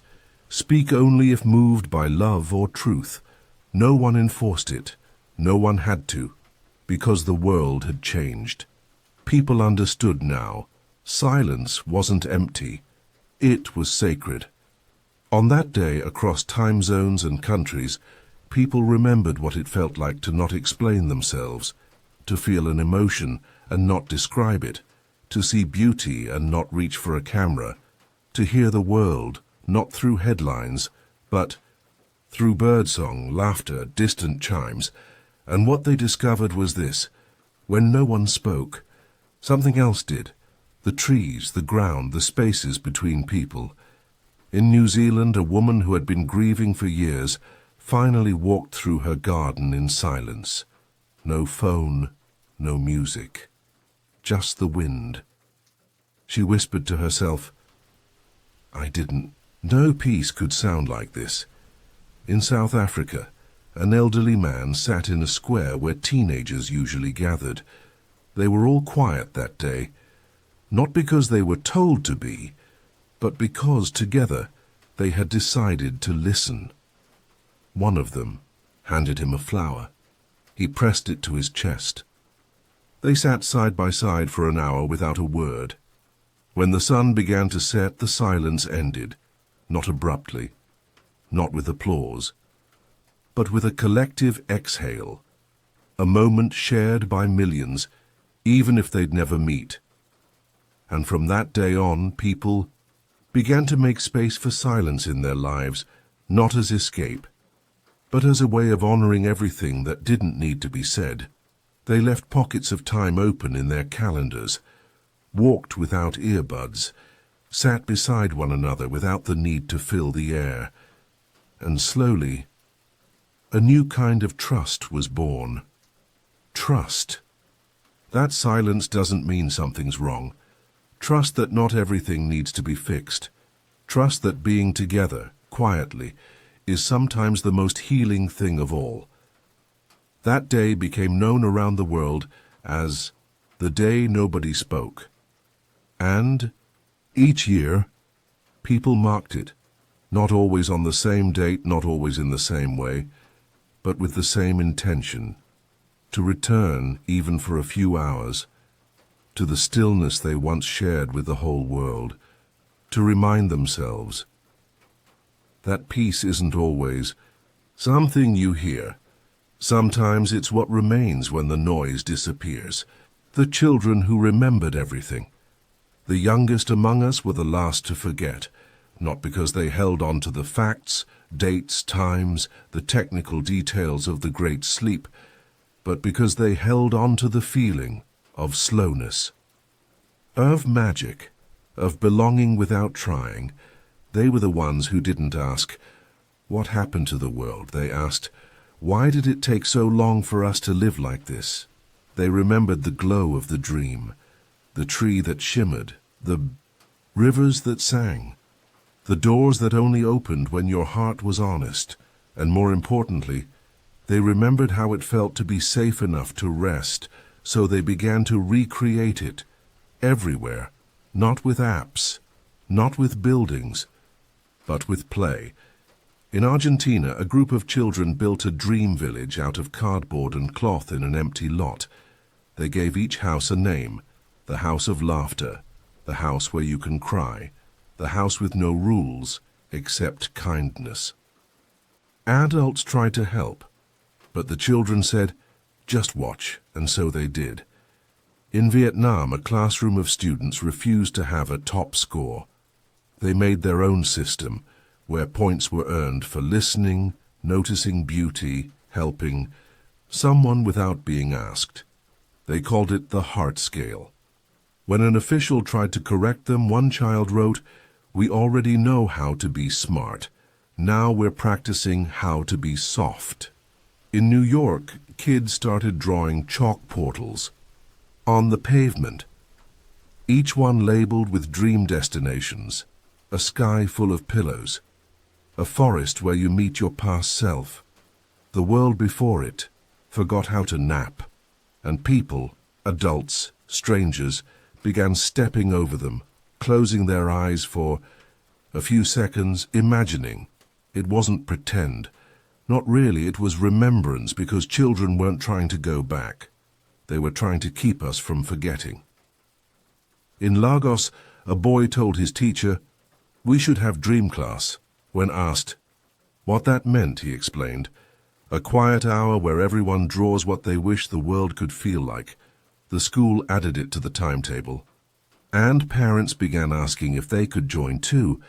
Children wrote new lullabies, not to be sung before sleep, but to remind grown-ups how to stay calm while awake. They weren't trying to change the world. They were just keeping the truth alive. That people are kinder when they're rested, that the sky looks different when you slow down, that dreams are not escapes, they're reminders. In a desert town, a girl wrote a note and tied it to a balloon. It floated high past roofs and trees and memory. The note said, "If you find this, please remember the world once stopped, and it was beautiful. Don't forget to stop sometimes too." Somewhere it landed. Someone picked it up and smiled. Because even if the world sped up again someday, even if people forgot the rituals, the slowness, the silence, the children would still remember, and they would remind us in their drawings and questions and strange magical games that once we all dreamed together, and it was enough to change everything. The things we stopped measuring. After the Great Sleep, the world stopped measuring so many things, not all at once, not by decree, but quietly, as if humanity had collectively sighed and said, "This doesn't matter anymore." People stopped counting steps, stopped watching the clock during meals, stopped weighing their worth in productivity. The obsession with more slowly faded. In its place grew something gentler, a desire not to increase, but to feel. In Belgium, an office took down all its digital clocks. They replaced them with windows, real ones, so people could track the day by light instead of numbers. No one missed the ticking. In Korea, someone opened a cafe with no menu and no prices. You walked in, and the server would simply ask, "How's your heart today?" Then they'd bring you something warm. You paid whatever felt right, or nothing at all. It worked, because the world had remembered something ancient, that most things, love, time, care, attention, cannot be measured, and when you stop measuring, you start noticing. People began to notice things they had walked past for years. A crack in the pavement shaped like a smile, a tree that bloomed a little earlier than the others, the way their mother's voice softened when saying their name. Somewhere along the way, calendars got lighter too. Appointments left space between them. There were now blank days, on purpose. Not for catch-up, not for errands, but for nothing, which it turns out was everything. In Argentina, a man started a newsletter called The Unremarkable Hour. Each edition celebrated a moment of the day where nothing special happened. Readers sent in stories like, "I sat in my driveway and listened to the rain. I watched a cat stretch and it made me tear up. I made toast and didn't burn it." People subscribed in the thousands, because the world had begun to understand. Joy wasn't always dramatic. Often it lived in the unnoticed, the unposted, the unnamed. And slowly, institutions began to change their metrics. Hospitals started measuring the tone of their waiting rooms. Schools began tracking how often a child smiled, not just how well they tested. Even governments took notice. A city in Scandinavia introduced a new report card, not of GDP or growth, but of gentleness. They surveyed how safe people felt walking at night, how often neighbors helped each other, whether people felt seen. The results were anonymous, but the effects were public. Budgeting changed, spaces changed, priorities changed, and in households across the world, dinner table conversations evolved. Parents stopped asking, "What did you accomplish today?" and started asking, "What did you notice today that made you feel?" The answers came easily. The wind smelled like cinnamon. A stranger held the elevator. I remembered how it felt to be 7, because people weren't measuring time anymore. They were measuring meaning, and that made all the difference. Somewhere in a small apartment in Greece, a young woman scribbled in her journal, "Today I laughed 3 times and cried once. I think that means it was a full day." She underlined the word full twice, and that became the new scale, not bigger, not faster, not better, just fuller, richer, more felt. And when the world began to talk of progress again, there were some who said, "We already found it. It's in the things." We stopped measuring and finally allowed ourselves to feel. The places that held the dream knot. Every part of the world changed the same way. Some places held tighter to the old ways, others surrendered more easily. But in every country, every region, there were certain places that seemed to hold the dream. Not just remember it, but live it. These weren't tourist spots, not marked on guides. No signs, no gates, no must-see lists. They were quiet pockets. A hill where people gathered at sunset without planning to. A laundromat where someone brought cookies every Sunday, just in case someone needed them. A broken bridge, repurposed with benches and plants. No longer a way across, but a place to rest. People called them many names. The held spaces, the gentle grounds, memory corners. But the feeling was the same. The moment you stepped into them, you remembered that the world once stopped, and it didn't fall apart. In a fishing town in Iceland, a bench faced the water, where no boats were ever docked. People sat there and watched the tide, not to think, not to plan, but to feel how small and whole they were at the same time. They said the sea spoke softer there. In Nairobi, a hallway in an old school had become a dream gallery. Children painted their dreams, literal and waking, and taped them to the wall. Over time, hundreds of pages filled it, not curated, not corrected, a wild, beautiful archive of feeling. One painting showed a boy flying through a cloud shaped, like his father's hands. Another simply read, "I dreamt I was kind and brave, and then I woke up and I still was." In a remote village in the Andes, people gathered in a field every full moon. They didn't speak. They just laid down on their backs and looked at the stars. They said dreams passed through them on those nights, not like movies, but like weather. You felt them. Let them move through you. And then you exhaled, lighter than before. And there were city pockets too. In a forgotten alleyway in Mumbai, someone had set up a tea stall called Before You Hurry. You could only order if you promised to stay for at least 10 minutes. No phones, no rushing, just the sound of tea being poured, stories shared, hearts slowing down. People came, again and again, not for the tea, but for the feeling of being invited, back to themselves, because that's what these places did. They reminded you how to return to breath, to softness, to the still part of you that the world tries to forget. And more importantly, they weren't guarded. Anyone could create one. Some left benches under trees with signs, "This is a listening spot." Others hung bells on balconies and rang them whenever they felt joy. One man in Poland painted a wall white and invited strangers to write the last kind thing someone said to them. It filled up in days, because we all remember kindness more deeply than instruction. And now the world was building its memory into places, not as monuments, but as gentle landmarks of the soul. And one day a traveler wrote in their journal, "I'm no longer collecting countries, I'm collecting stillness. And I've found it in more corners than I ever expected." That was the new map, drawn in feelings, marked by softness, held in moments you don't post, but never forget.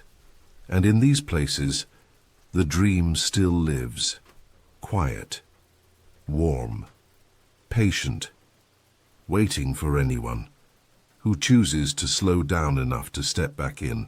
And still we dream.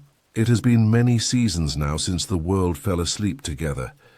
People don't talk about it every day anymore. It's no longer the headline. It's not a lesson in a textbook. But you can still feel it, in the way someone pauses before answering, in the way strangers smile at each other without reason, in the way silence is no longer feared but honored. The dream didn't stay in our sleep. It stayed in us, not like a memory, faded and distant, but like a soft rhythm that hums beneath everything, a quiet awareness, a shared knowing that we lived through something impossible and came out softer. In busy cities, people still rush sometimes, but now someone will always say, "Hey, remember the stillness?" And suddenly someone slows, someone breathes, someone listens, because the world has changed. Not perfectly, not completely, but honestly. We still forget, still stumble, still get caught in noise, but now we know how to return. There are reminders everywhere. A piano left in the middle of a train station, where someone always finds the courage to play one quiet note, a tree in the center of a square, with a sign that simply reads, "You don't need to do more, you need to feel more." A child offering their hand to a stranger in line, not out of fear but because they were taught that hands are meant to connect. The world is still healing, and healing is not loud. It does not announce itself. It happens in small, repeated moments. Self-love, like watering a plant you're not sure will bloom, but you water it anyway. And yes, people still dream, but not just at night. They dream when they light a candle for no reason, when they sing in the shower, when they write letters they never send, when they cry during a song that doesn't even have lyrics. They dream when they're quiet long enough to hear what their heart has been trying to say. Some say the dream is over, but those who know, truly know, understand that the dream was never just a dream.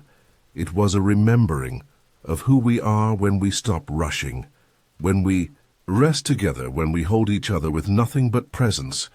So now we live, and still we dream. The school without Woolsey stood on a hill overlooking a wide field. There were no fences, no bells, no clocks, just one wooden sign nailed gently to a tree. The School of Remembering. This wasn't a school in the old sense. No desks, no uniforms, no grades.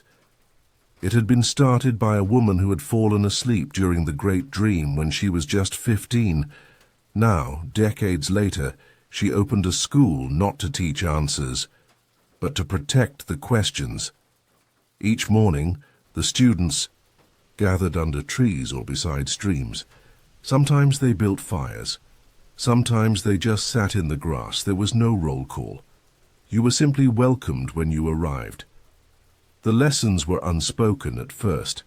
A child might stare at the sky for an hour and be praised for practicing wonder. Another might walk the perimeter of the field in silence and be recognized for mapping their mood. They learned through slowness, through breath, through listening to their own rhythm. One lesson was just watching the wind move through tall grass. Another involved writing a letter to your future sadness so it wouldn't feel alone when it arrived. They studied trees, not for their scientific classification, but for how they stayed still and changed at the same time. One student described trees as what people would be if they remembered how to stay without needing to fix. They wrote poetry before they knew grammar, because in this school, feelings came before form. Truth came before technique, and still, they learned everything they needed. They learned how to build with their hands, to mend what broke, to name their fears, to hold space for someone else's silence. And when they were ready, they each created a final offering instead of an exam. One carved a bench that read, "Rest here, you are already enough." Another wrote a lullaby for a city that had forgotten how to sleep.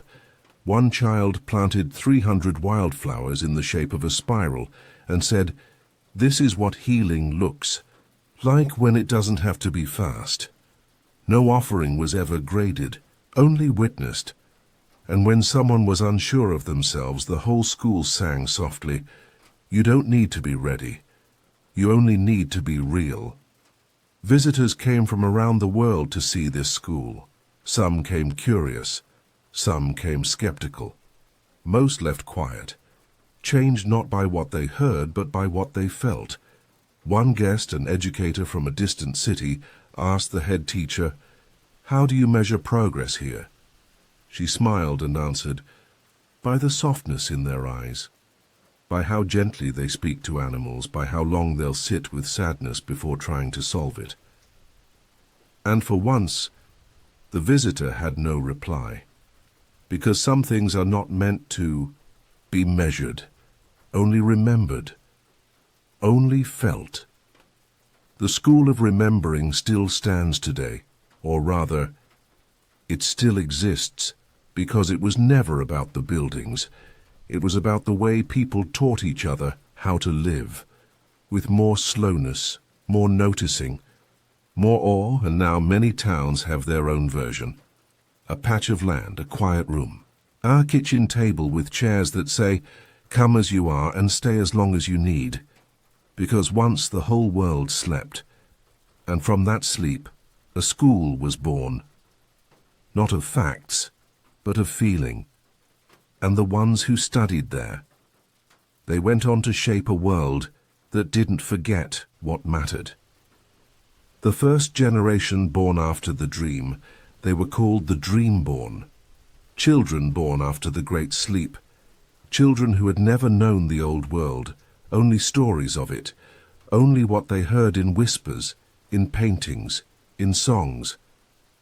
To them, it seemed impossible that people once worked until they collapsed. That silence had once made people uncomfortable. That rest had once been treated like a weakness. They grew up surrounded by softness. They were raised in homes where doing nothing was praised, where feelings were named before tasks, where bedtime stories weren't just for sleep, but for remembering. And so these children remembered things they had never lived through. Girl in Scotland, no older than 8, once told her teacher, "I think I dreamed the dream before I was even born. Maybe it waited for me." No one laughed, no one corrected her. Because by now people had learned truth doesn't always follow timelines. These children built their own world within the new world. They created dream maps, not of places, but of feelings. They said, "If you're feeling lonely, go to the place marked with yellow chalk." Or, "When you need to remember who you are, sit on the 3rd step by the library." In their world, kindness wasn't taught, it was assumed. Like air, like water, like warmth. In Brazil, children formed listening groups. They didn't meet to talk, they met to listen, to sit in circles and let each person share a story, a thought, a silence. One rule: no interruptions, and no advice unless asked. These children were not naive. They still felt fear, still faced anger, still lost things, but they had been raised inside a culture that made space for those feelings, so they carried their pain differently, not hidden, not forced, but shared.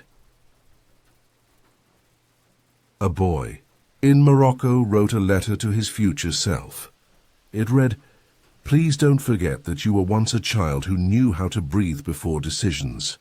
And in cities across the world, adults began asking the dream-born for advice, because they seemed to remember what others had only briefly touched. One girl told a group of architects, "You don't need more buildings. You need more corners where people can sit together and be quiet." They listened. They redesigned entire neighborhoods around her words, and still, the dream-born asked questions. What was it like before the sleep? Did people really live without noticing sunsets? Why did they have so many numbers to prove they mattered? They didn't ask with judgment, they asked with sadness, as if trying to imagine a world that had forgotten the magic of being alive, and the elders would nod and say yes, but then we stopped. We remembered, and now you carry that remembering forward. And so they did.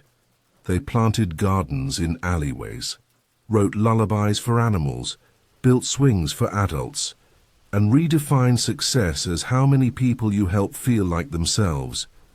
The dream-born didn't ask for power, they asked for trust, and the world, a little wiser now, gave it to them, because they had been born not just into a new world, but into a memory that still pulsed in the earth, still shimmered in the sky, still whispered in their hearts, that once everyone slept, and everyone dreamed, and when they woke up, they remembered what it meant to live.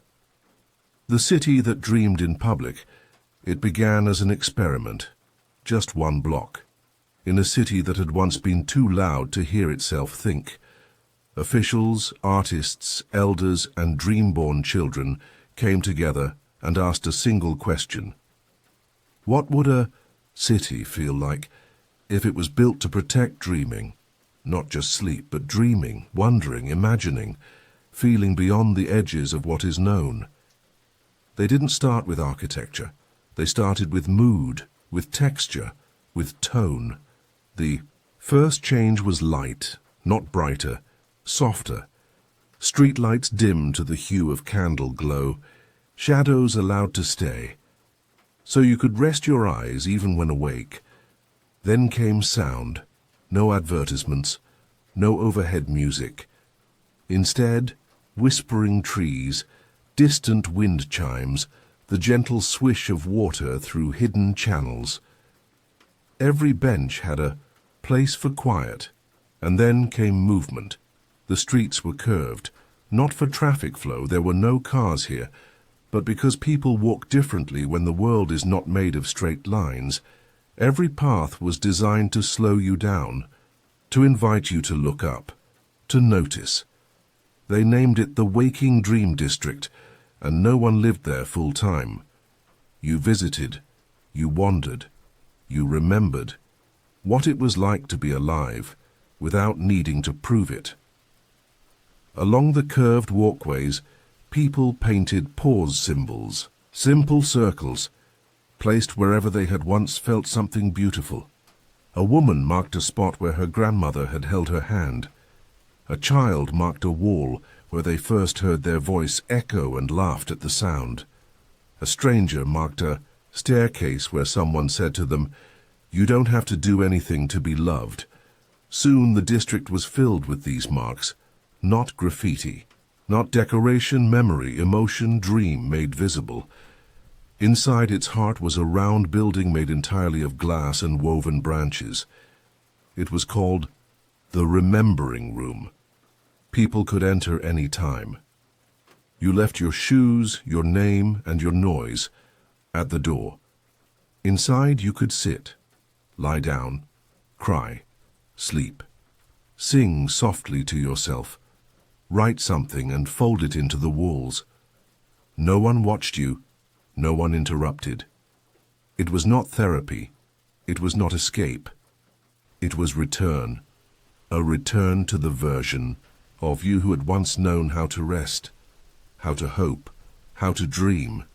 There were no clocks in the district, no shops, no schedules. Time moved like mist, present but ungraspable. And here's what surprised the world. People who visited this place went home changed.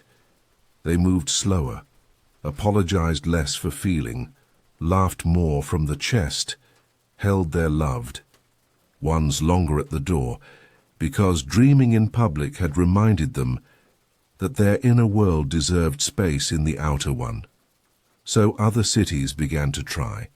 One block, one park, one room, built not to entertain, but to remember, and over time, these gentle places became a quiet part of the map.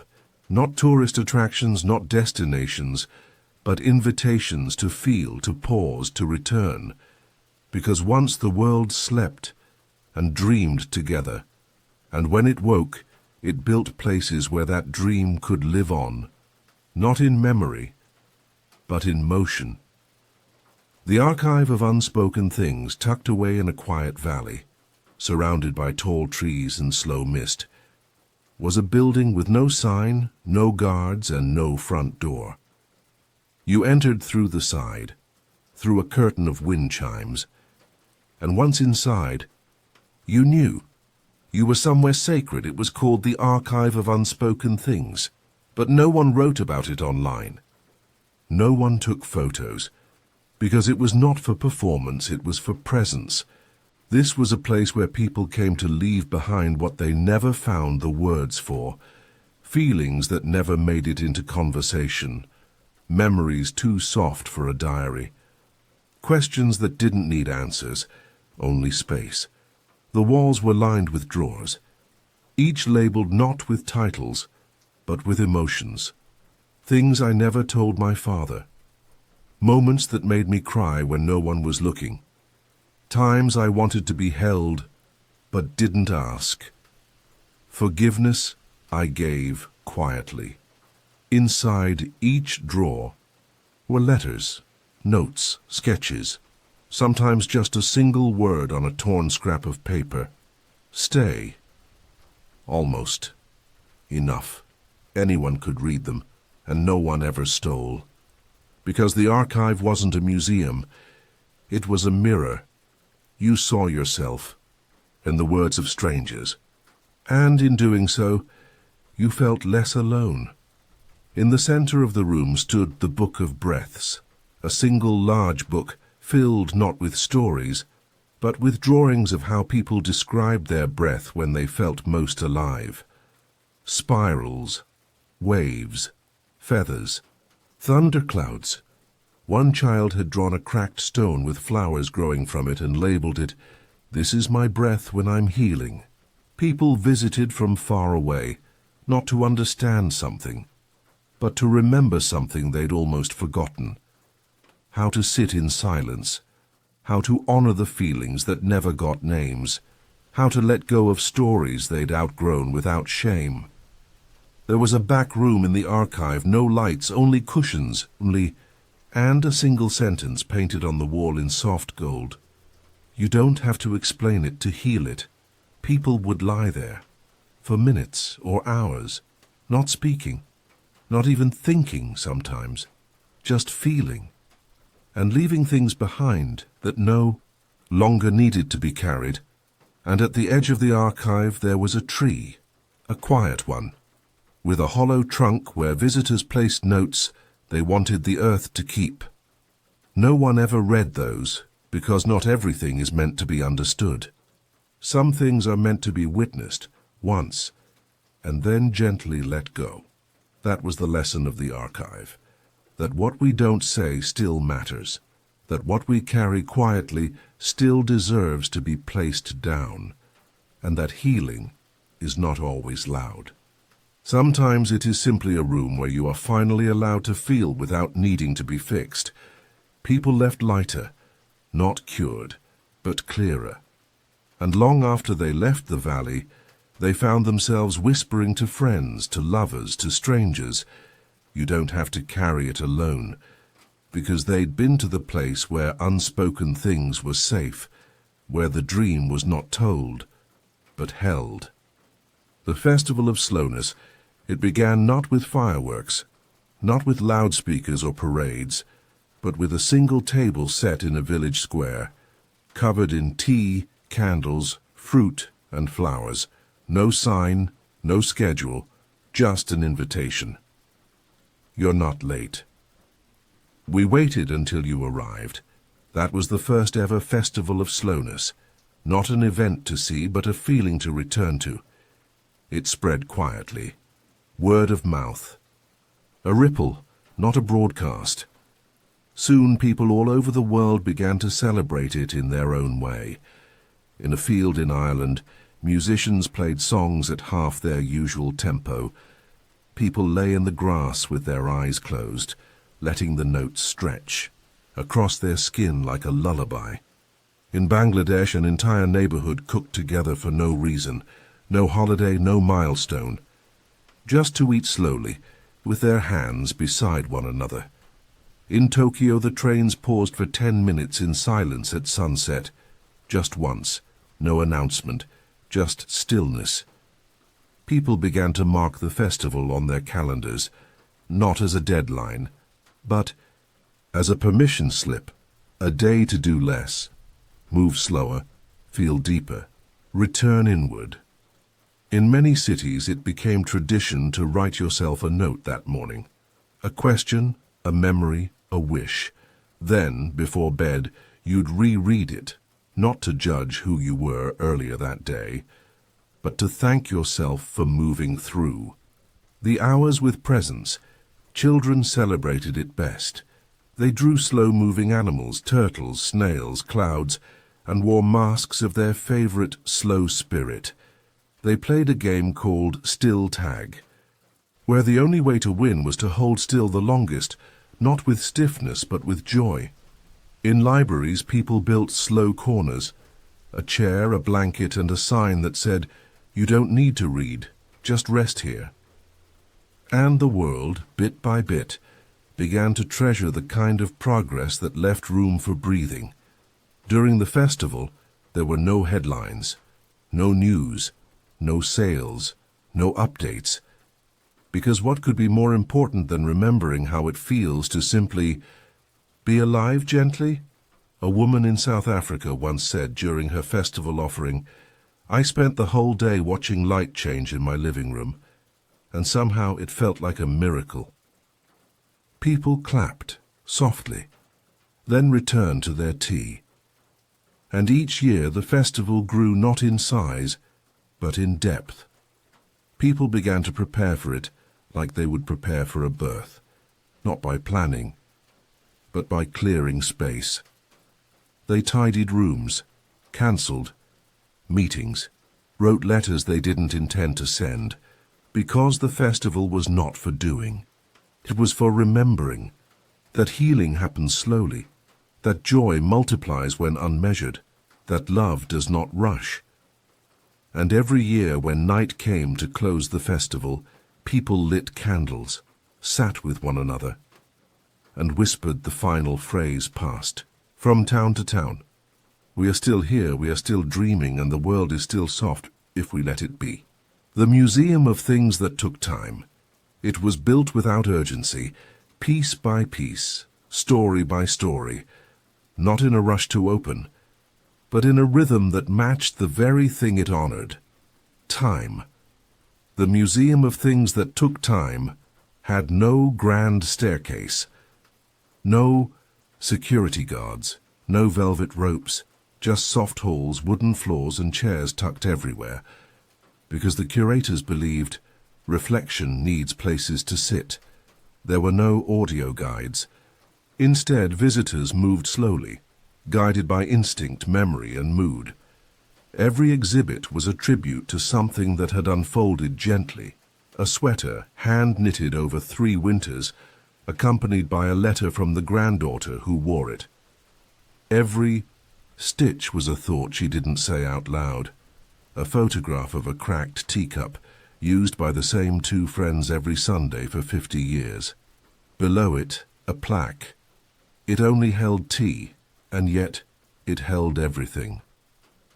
A stone pathway from a village in Peru, worn smooth not by travelers, but by children walking slowly home after school, stopping often to pick flowers. There was a room called The Apology that took a lifetime. On one wall, hundreds of paper, scraps, unsent messages, long waits between words, stories of rifts that softened only in silence.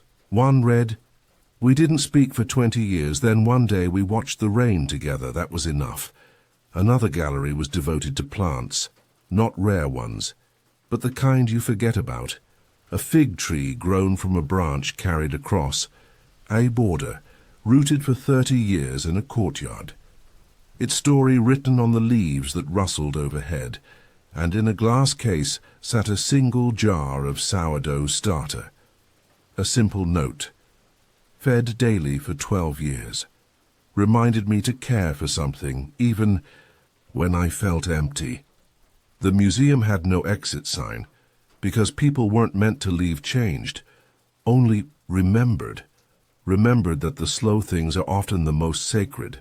Love that grew slowly, friendship that outlived silence, a sunrise watched without distraction, a scar that softened with time, a word you were finally able to say, not because someone asked, but because the silence welcomed it. At the center of the museum was a fountain. It didn't gush, it trickled, soft, circular, never-ending, and floating inside the water was a single phrase etched into stone. Everything meaningful takes time, including you. Visitors sat there for hours, sometimes in silence, sometimes with tears, sometimes with a smile they hadn't worn in years, and when they walked out they often moved a little slower, touched things more gently, listened longer before responding. Because once you've stood in a place where patience is art and softness is history, you carry some of it with you, like a whisper in your steps. And so, the Museum of Things That Took Time didn't just hold artifacts, it held reminders that the best things in life don't arrive with a bang. They unfold, quietly, deliberately, like dreams, like healing, like love. The elders who remembered the silence, they were the last ones still alive who had fallen asleep during the great dream. They had lived through the pause, the quiet, the shift, and now in their final years, they gathered once more. Not to teach, not to speak, just to be together. They met in a round house with open walls. The wind moved through it like memory. They sat in circles on cushions, hands wrinkled, eyes soft, and for hours they said nothing, because they didn't need to. They had already spoken with their lives, with the way they'd raised children, to believe in kindness before ambition, with the way they'd built cities around gardens, with the way they paused in the middle of conversations to feel what hadn't yet been said. The world outside still buzzed, softly now, but still moving, and they watched it like you watch a child grow, with wonder, with patience, with peace. One by one the young began to visit them, not to ask what happened, but to sit nearby, to rest in the presence of those who had known a world that forgot itself. And then remembered, the elders shared small stories, a nap that healed an old wound, a stranger who held their hand at a bus stop, a moment alone in the woods when they finally forgave themselves. No legends, no lessons, just slow human truths. And, on the last evening they met, one of them whispered aloud, "We didn't know how much we needed the silence until we heard it for the first time." The others nodded. Some cried. Some smiled. and when they stood to leave, they touched each other's shoulders like pages closing softly. Outside, children were lighting paper lanterns, not to mourn, to carry light forward, because the dream had not died with the dreamers. It had simply grown quiet, and entered the hands of those who now dreamed it awake. The night the stars looked back it happened without warning. Not an event, not a miracle, just a night. Clear skies across the world, no clouds, no noise, no rush. For reasons no scientist could fully explain, the stars seemed closer, brighter, more awake. People stepped outside, together, in cities and villages, on balconies and rooftops, on hills and in forests. No one told them to. No alarms rang, no messages spread. And yet, across time zones and languages, people looked up at the same time. Children pointed, elders smiled, mothers held babies on their hips. Strangers leaned into each other quietly. The stars didn't speak. They simply shimmered. But somehow, everyone felt it. They were being seen, not watched, not judged. Seen, not for what they did, not for who they pretended to be, but for what they were beneath it all. Alive, soft, human. Here.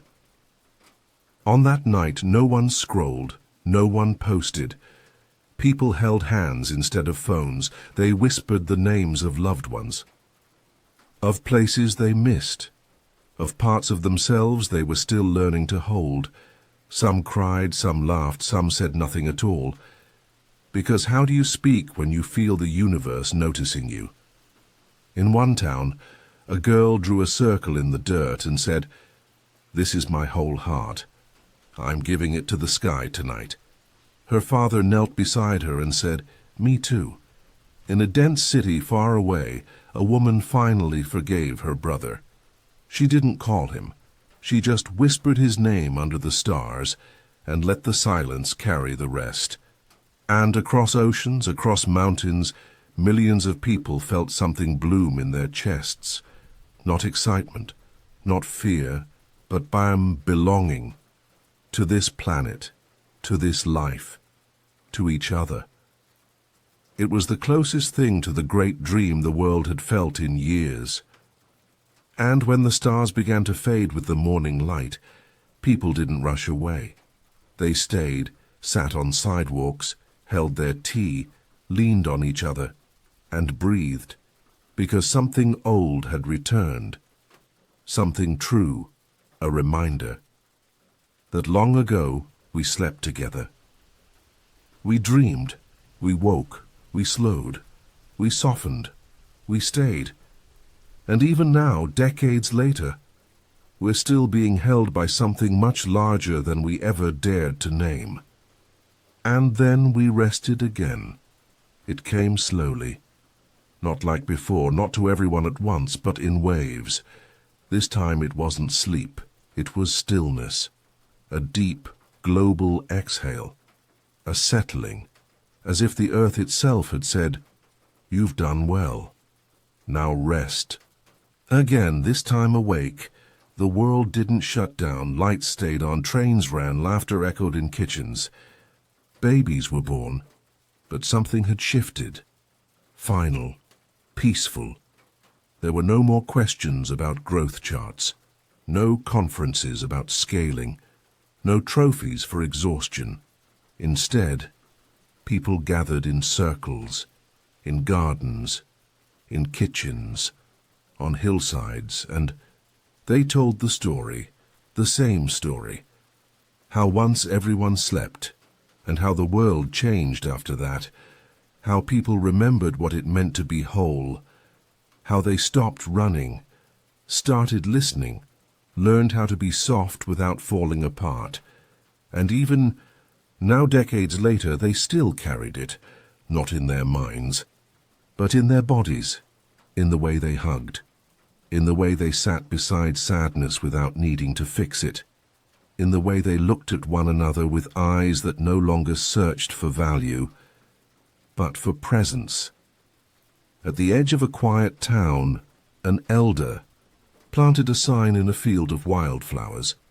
It had only 3 words: "You remembered. Thank you." And people came. They didn't pose beside it. They didn't tag the location. They just stood there, quiet, sometimes crying, sometimes smiling, sometimes both, and they whispered back, "We won't forget," because now they knew. The dream had never ended. It had simply changed shape, from a night of global sleep to a life of daily choosing. Choosing to slow, to soften, to feel, to forgive, to be. And so the story ends, not with a door closing, but with a window opening and a breeze carrying the final truth into every room, every heart, every quiet street. We rested, we remembered, and somehow we stayed.